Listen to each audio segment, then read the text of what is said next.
All right, Rabbi, say good morning. Let's begin. A lot to do today. Today's daf is Nun. We are going to start at the Mishnah at Mem Tes One Beis. We Baruch Hashem have a number of sponsors this morning for the shir. We have a Talmud Torah sponsor for the month of Sivan to thank David and Roberta Schwartz for dedicating the shiurim this month. To thank Jacob and Julie Blumenfeld for dedicating today's day of learning in the Zechus of a Refuah Shalema for Zechariah Mordechai ben Yehudit Devora. We hope that in the merit of our Talmud Torah. So Zechariah Mordechai will have a Refuah together with Kol Cholei Yisrael. And to thank Greg Levitan for dedicating the shir for a complete and enduring Refuah for his wife Rachel Bas Sheina Gittel and his mother Esther Bas. What did I say? I'm sorry. Sarah Gittel, and for his mother Esther Bas Shoshana. We hope that in the merit of the Talmud Torah, they together with Kol Cholis will have a complete and enduring refuah. And also with that, let's begin. Says the Mishnah, Chamish Slaim Shal Ben B'Manatzuri. So now we're going to discuss, we're actually going to get today just a little bit technical in terms of currencies. What type of money you use for different things. So here the Mishnah tells me that the 5 slaim of Pidyon Haben are manatsuri.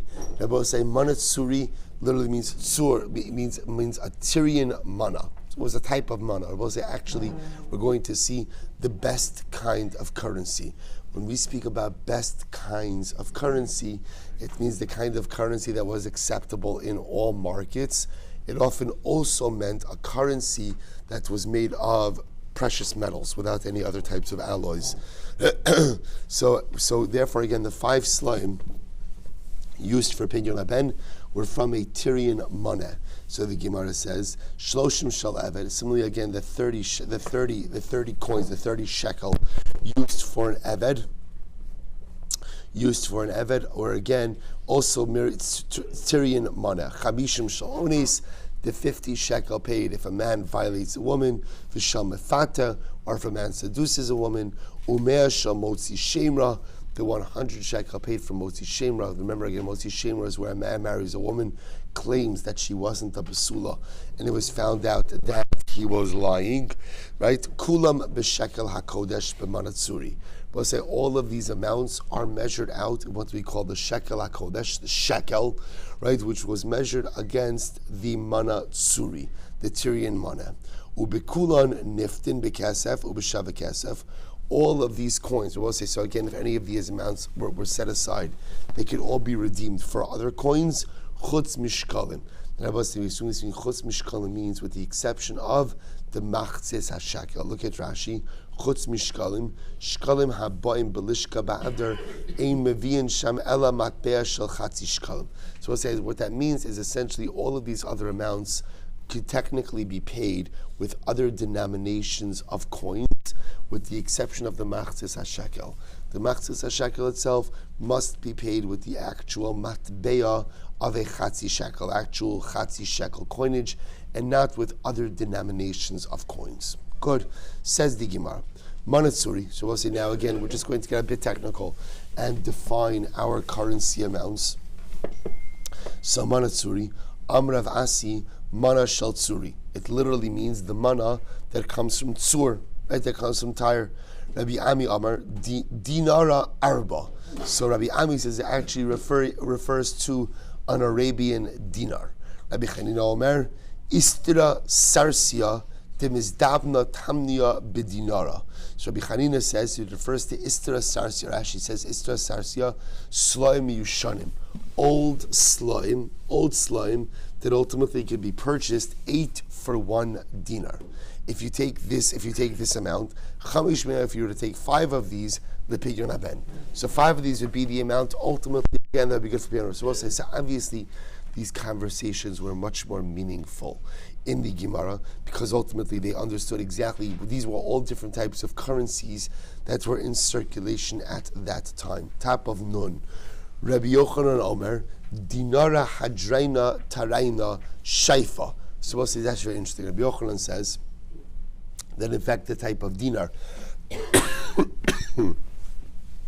The type of dinar that we are going to talk about, or that we are going to use, is what he calls a dinar hadraina taraina.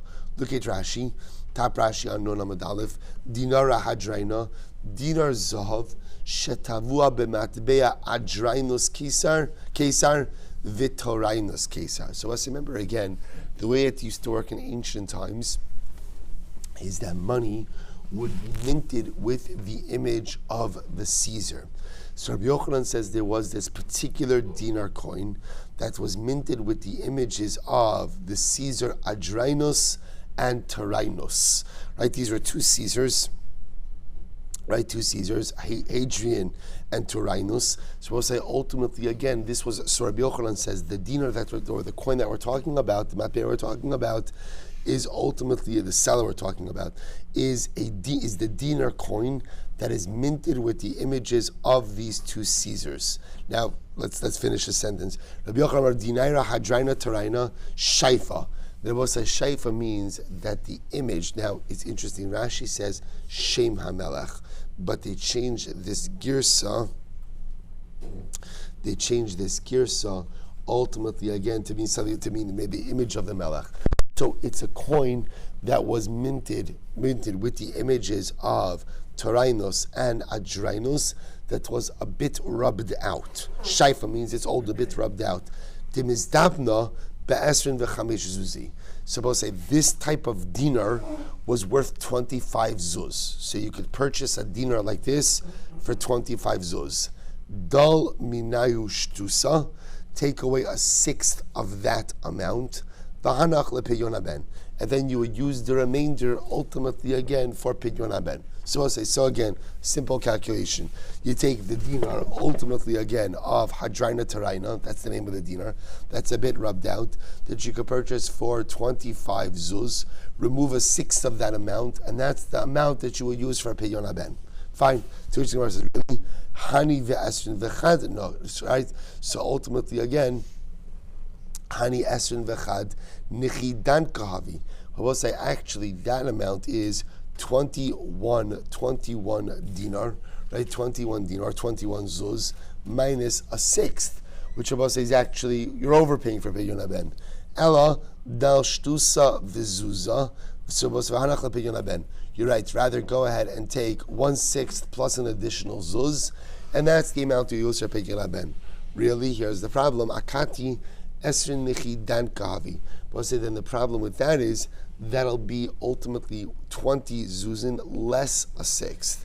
So it turns out that in that case you will have underpaid for Pidyon Haben. Ella dal zuza ushtusa v'hanach Pidyon Haben. Rather go ahead and remove 1 zuz and 1/6, and ultimately again that'll be the amount you need for Pidyon Haben. Dahavile esrin miskali b'miskali dinara. Because I will say that'll ultimately be what? That'll be 20 shekel, right? According to the shekel and measured against the dinar. Di'inon esrin v'tamnia zuzi upalga. That'll ultimately be 28 zuzin and okay, upalga danka.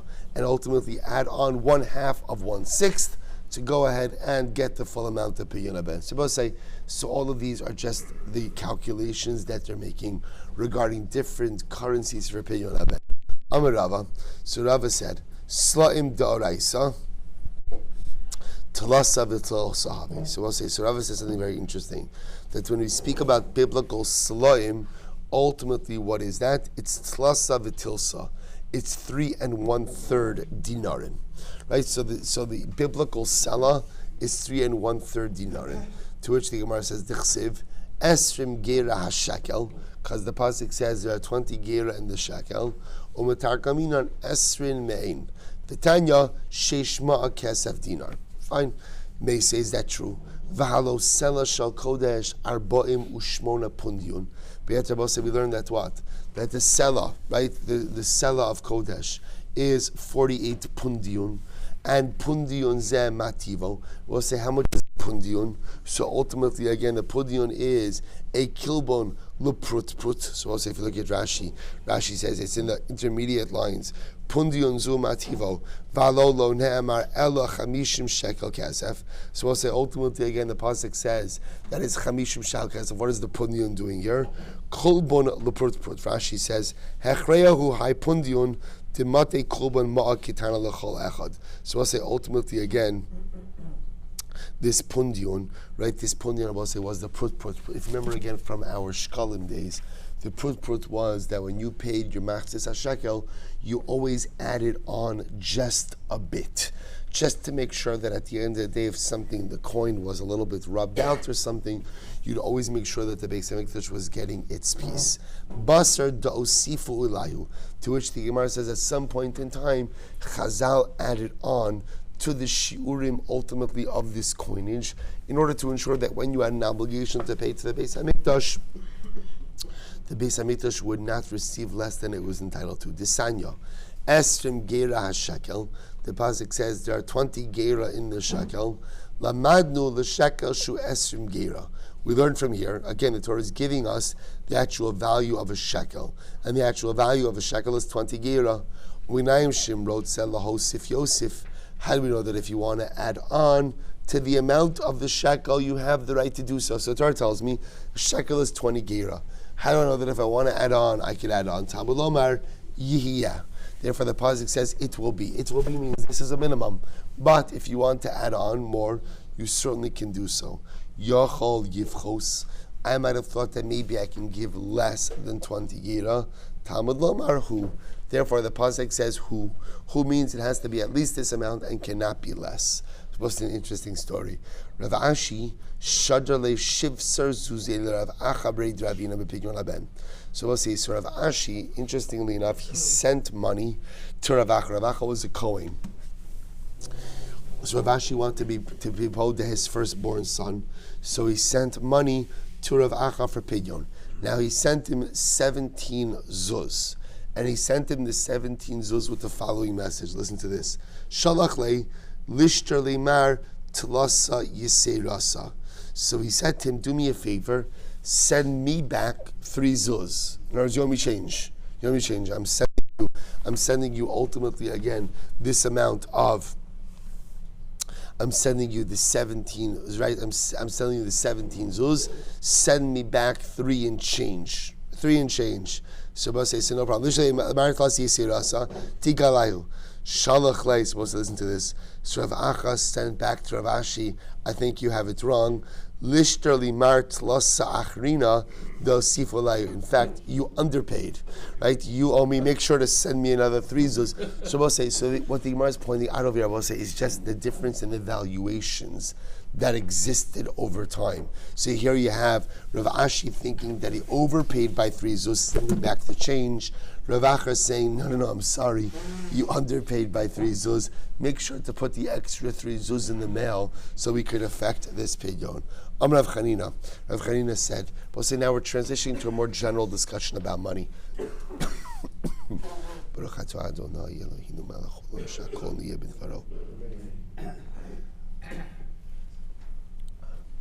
Rav Chanina said as follows: Kol kesef ha'omer b'Torah stam sela. Rabbi say in general, whenever the Torah speaks about kesef in the Torah, stam kesef ultimately is a sela. A sela. Dinevim litrin. Whenever you see a discussion of money in the Navi, so ultimately again the measurement of money is always litrin. Diksuvin kinterin. And whenever you see a discussion of money in ksuvim, it's always kinterin. So we'll say, so different units of currency for chumash, neviim, and ksuvim. Chutz min kaspo shel Ephron. We'll say there's one exception to this, where interestingly enough, by Ephron Achiti, by the purchase of Ma'aras HaMachpelah, so the pasuk says that Avraham Avinu paid Ephron in shkalim that were over l'socher. Sha'afa pi shekasa b'Torah stam kimterin. Excuse me. So ultimately, again, even though when the Torah discusses, Shabi shekasa b'Torah stam kimterin, tichsiv arba me'os shekel kesef over l'socher. So I'll say, remember again, when it comes to Ephron, ultimately, again, it says over l'socher. So therefore, again, v'ika duchta. And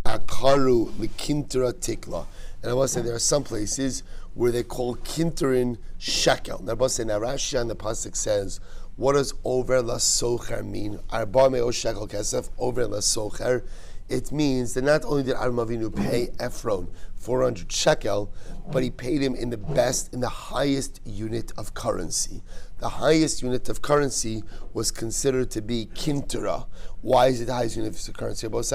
Because it works everywhere. It's kind of like the dollar, right? No matter where you go, you can always use dollars, right? So ultimately, I give these kinturin, were these type of shkalim. We know historically, certainly in biblical times, you couldn't necessarily use all currencies everywhere. Almost every locale had its own unit of currency. There were these kinterin, however, that were over lasocher, that worked from community to community or city to city. That's the kinterin. So though normally we would say ultimately by the Chumash it's Sela, since it used lashon of over lasocher, so therefore I will say it refers to kintura. But it says shkalim. That's okay because sometimes the kintura was called the shekel. Good. I'm Rabbi Oshia. So I'll say this is an amazing Gemara. I'm Rabbi Oshia. Bikshu lignos kol kesef v'zav sheba olam mipnei kasba v'zava she'Yerushalayim. We'll say, get ready for this wild Gemara. When the Beis Hamikdash was destroyed, the rabbis thought about putting away all of the gold and silver in the world. I will say now, what does that mean? Look at Rashi for just a moment. Rashi says over here, Mipnei kaspa v'zava she'Yerushalayim. Rashi says, Shahaya balishka v'hu shal hekdesh. Remember when the Beis Hamikdash was destroyed, even before the Beis Hamikdash was destroyed, the treasuries of Yerushalayim were sacked. As a result, all of the gold and silver was taken out of the Beis Hamikdash. Said va'asr l'zarim. And remember again, that gold and silver of the Beis Hamikdash is prohibited to non-Kohanim, prohibited to non-Beis Hamikdash use. So what happens? Ukishalakhu ovdei kochavim irvu im zuhuvim. So we'll say we had a problem. What was the problem? The problem was all of the gold and silver was taken from the Beis Hamikdash, and it was taken by the Goyim, right? And presumably used in whatever way they used it. What was the concern? The concern would be that it would have gotten mixed up in general gold and silver circulation. In which case, Chazal said, you know what? Maybe Jews shouldn't be able to use gold and silver, out of a concern that ultimately what? Some of the gold and silver would be the gold and silver of the Beis Hamikdash. So what happens? At shematzu lo mikra min haTorah shu mutar, until they found the pasuk which told them that this would not be problematic. Shene'emar uba ba pritzim v'chilaluha. The pritzim, Rabbi said, right? The corrupt ones came and they profaned it. So we'll say, what did they learn from this pasuk? What did they learn from this pasuk? Rashi says, v'chilaluha mashma kevan sheba pritzim chilaluha v'nafak l'chulin. What does the pasuk teach us?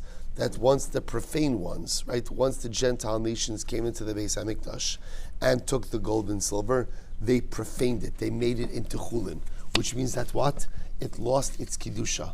Because it lost its kedusha, therefore there's no concern or there's no need to legislate regarding the gold and the silver of the world. So we'll say, so first of all, I just want to point out how, well, actually, let's finish the sugya. So, the Gemara goes on and says, the Gemara says, V'Yerushalayim have Yeruba.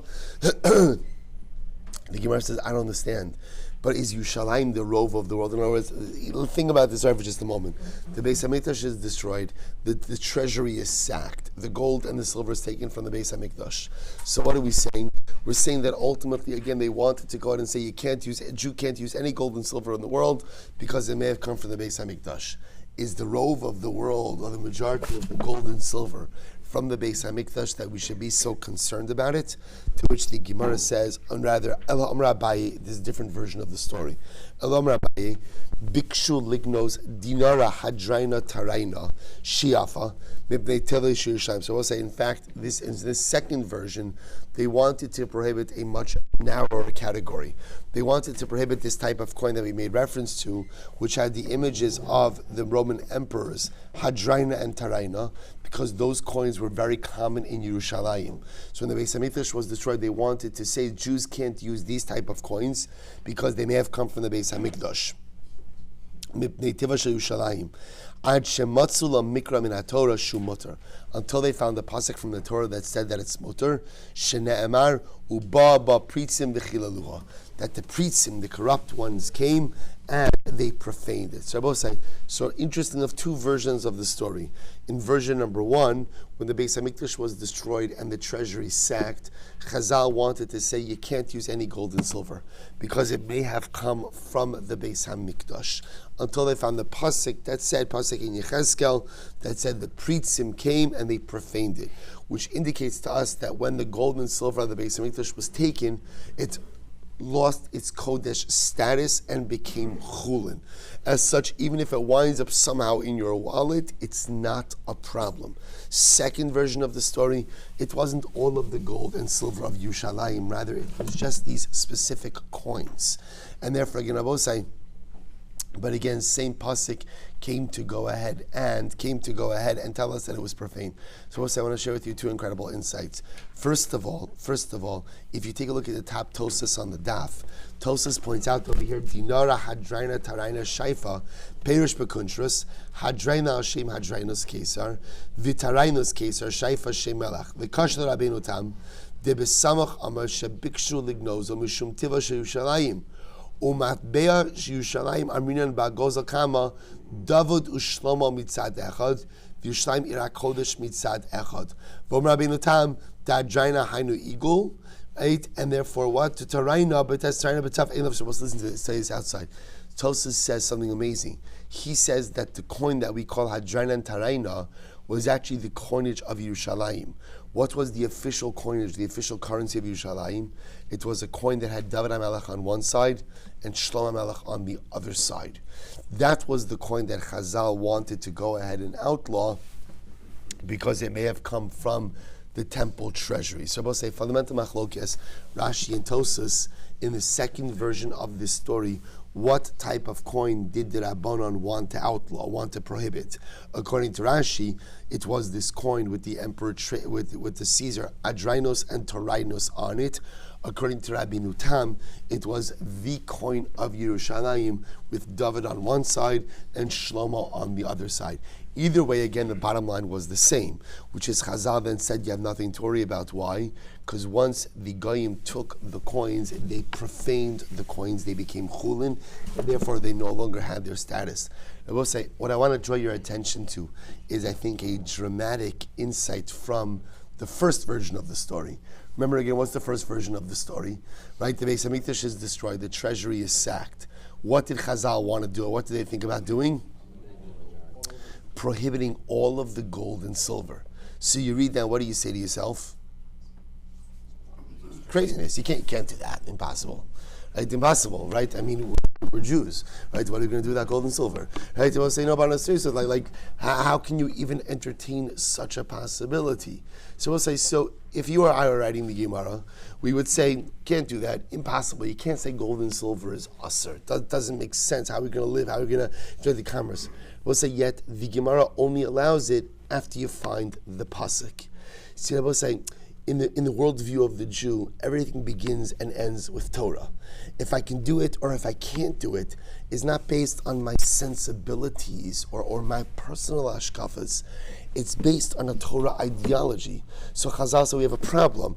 The problem is that the gold and silver of the Beis HaMikdash was taken and potentially put into circulation. It's hektish, and it may not be batal. If that's the case, we can't use gold and silver. And the Rebbe said we can't use gold and silver until they find the pasuk. Until they find the pasuk that says no, you can use it. I will say sometimes the greatest challenge we have in life is we like to espouse our own ideologies and hashkafas. And very often it's because there's something, we'll see how it starts in life. There's something I want to do. There's something I want to do. Now, how do I construct the ideology that gets me there? It's like Rav Hirsch said. Rav Hirsch wrote that by the Chet Egel, the Jews never believed in the golden calf, but they wanted immorality. The golden calf was the system to give them immorality. So sometimes I start with what I want, and now how do I build an ideology or theology to support what I want? And I both say that's where so many mistakes in life come about and so much downfall. For the Jew, everything begins and ends with Torah. If I want it, so the only question I have to ask myself is, does the Torah allow me to have it? If the Torah says no, then I got to figure out how to live with that reality, no matter what type of difficulty or hardship that may impose. Gold and silver may be usher. The Havamina was that it will be usher until there's a pasuk ultimately that tells me that it's mutter. That's the goal. I mean, obviously, it's a very high level to live at, but to recognize that the mutter usher in life doesn't come from what I think or what I feel or whatever society is doing, but the usher in my personal world and the mutter and usher in my national world has to be informed by the ideology of Torah. Amud Beis, Rav Yehuda Rav Asi, Kol Kesef Ha'am B'Torah Stam Kesef Tzuri. So we'll say another general statement. Or any kesef that is mentioned in Torah, wherever you find the word kesef in Torah, so ultimately again it refers to kesef tzuri. But remember again, we keep going back to this Tyrian money, right? Tzur. This apparently was the highest form of currency. So the Gemara says, Kol kesef ha'amar b'Torah kesef stam. So right, kesef stam, I'm sorry, Kol kesef ha'amar b'Torah stam kesef tzuri. V'shal divrayim kesef medina. And I will say, whenever we speak about, again, money in rabbinic law, so that money refers to Kesef Medina. What's Kesef Medina? Look at Rashi. Shminis shal Kesef Tzuri. So I will say this, so when we say Kesef Medina, it actually refers to a unit of currency that was 1/8 of a Tyrian Tzur. Excuse me, I'm sorry. That was 1/8, ultimately, again, of Kesef Tzuri. Who Istiria Sus Tariya. Okay, so the Gemara says, Uklalu, is that true? Is that true? Is the meaning, does this principle always hold true? Varetaino dichsiv. Rabbi say, when it comes to the halachos of Taina, Rashi says, Taina is sha'adam toin lechavero, kach v'kach masarti lecha. We'll say, what about the case where I claim I gave over $1,000 to Ruvain to watch for me? Dichsiv, ki yitain ish al re'ehu kasef okelim. Lishmar. So we'll say if a person gives over to his friend Kesef, okay. And we'll say, what did we just say?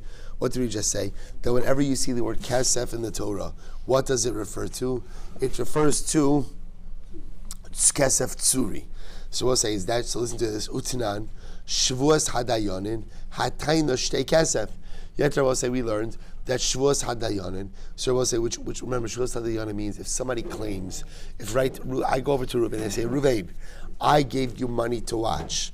Right? Reuven says, Lo hayid dvarim ma'olam. I don't know what you're talking about. So that's called a shavua. I have to take, right? He has to take a shavua. So both say, interesting enough, the Gemara says, and how much money, what's the minimum amount of money that Reuven has to be watching in order to generate the shavua? Shtei kesef. Both say shtei kesef means 2 ma'os. 2 ma'os is significantly less than kesef tsuri. So we're challenging what we just said before. You just told me that every single time the Torah says kesef refers to kesef tzuri. Here the Torah speaks about kesef being given over to a shomer, and yet as long as there's at least 2 ma'os, that's enough to generate liability for a shavua. Shani hasam dichsiv kesef o kelim. It's different if you're say, because what does the pasuk say? It says kesef or kelim. Ma kelim shnayim av kesef shnayim. Just like kelim refers to 2. So to kesef, kelim, right, the minimum of kelim is 2, it's plural. So kesef is also 2. Uma kesef davar chashuv, af kelim davar chashuv. And just like kesef refers to something that is chashuv, ultimately again kelim also refers to a davar chashuv. And therefore I will say what the Gemara is suggesting is that the most basic unit of chashivus of kesef is what? 2 mos. So because kesef, will say what the Gemara now is going to just therefore is, when do we say that kesef, right? Kesef means kesef tsuri, That's only when kesef is mentioned by itself. But if kesef is mentioned in conjunction with something else, the halacha may be different. So since kesef over here is mentioned in conjunction with kelim, therefore the definition of kesef will be different. What about meiser? Remember again, this is meiser sheni. Bari meiser dichsiv v'tzarta kesef biyadecha. We learned that what by meiser sheni the halacha is, if you don't want to take the produce to Yerushalayim, so what can you do? You could redeem the produce onto money and take the money to Yerushalayim. Utnan, and we learned Haporit Sela b'maos meiser sheni. The Rabbi say, what can you do? You can go ahead. Look at Rashi. Haporit Sela. It's right across in Rashi. Haporit Sela midemei maos sheni shelo prutos v'rotz lachlif and b'sli kesef mipnei masli haderech v'asam esay plugta. So we'll say, what can you do? If you have prutos, if you have meiser sheni pennies, you could convert those pennies onto larger denomination coins, so you don't have to schlep all of those smaller coins ultimately to Yerushalayim. So we'll say, but what do you see? You see that you could redeem meiser sheni even on smaller unit coins, even though the Torah uses what word? Kesef, when it comes to meiser sheni, to which the Gemara says, kesef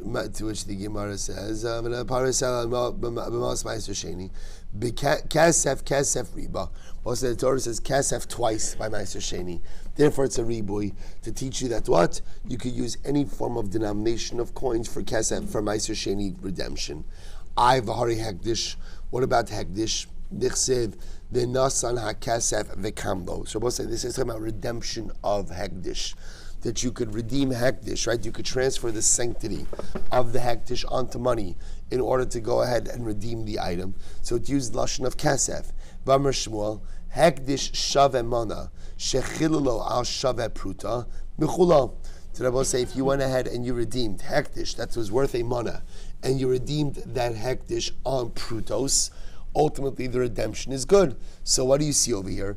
That you could transfer hektish sanctity even onto a lower denomination coin like prutos. And about that conscious we just said before, you said every single time, bless you, every single time it says in the Torah kesef. Biblical kesef always refers to what? Always refers to kesef tsuri. But yet here we're seeing that the redemption of hektish can take place even on prutos. To which the Gemara says, hektish nami yalif kodesh kodesh mi meiser. We make a gzer shav of kodesh kodesh from meiser sheni.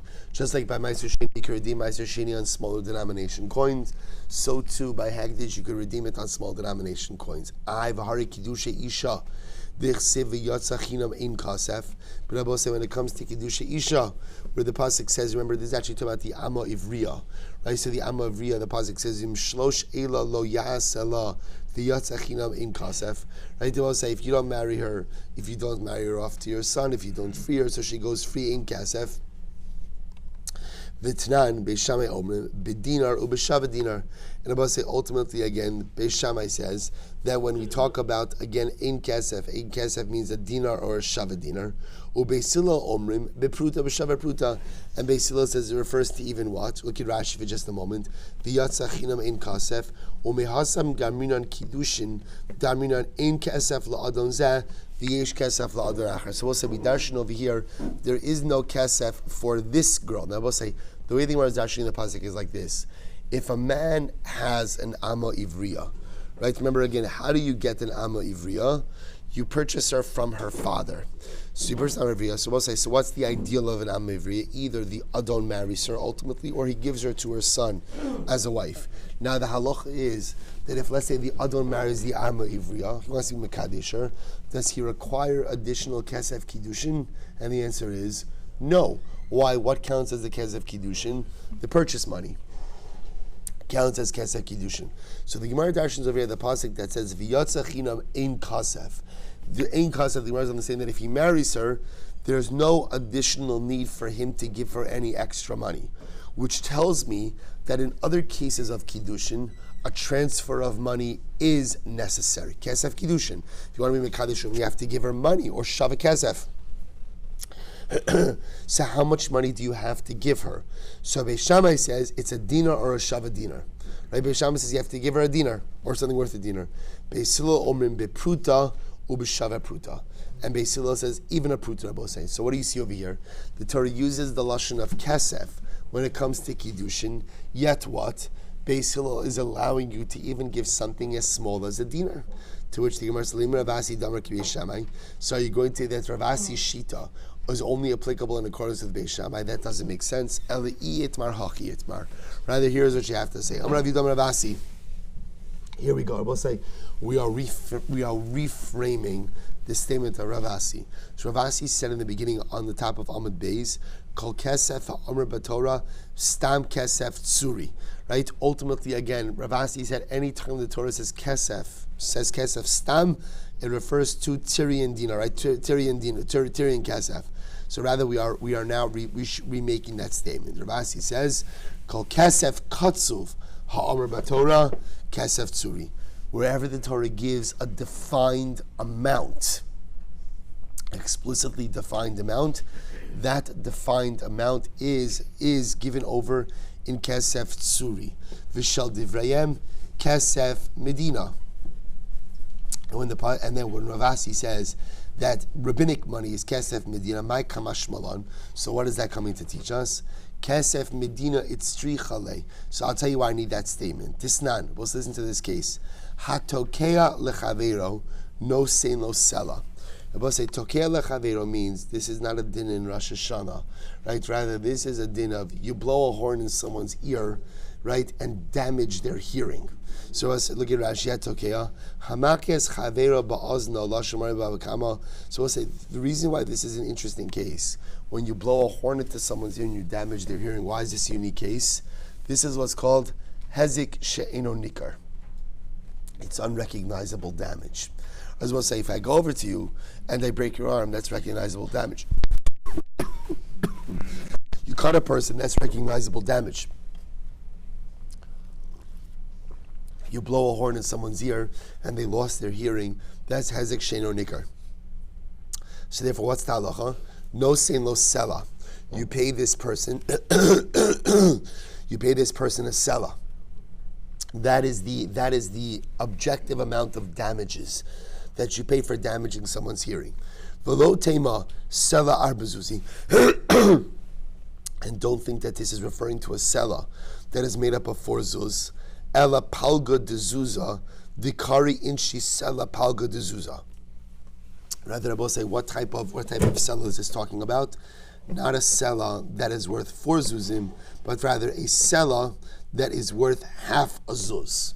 That's the type of sela. So we'll say, therefore, the Gemara is suggesting when Rav Asi said that when you have to pay rabbinic money, kesef medina. What does kesef medina refer to? It refers to a sela, and not a sela that is comprised of 4 zuzim, rather a sela that is comprised of a half a zuz. Okay, that was an so say.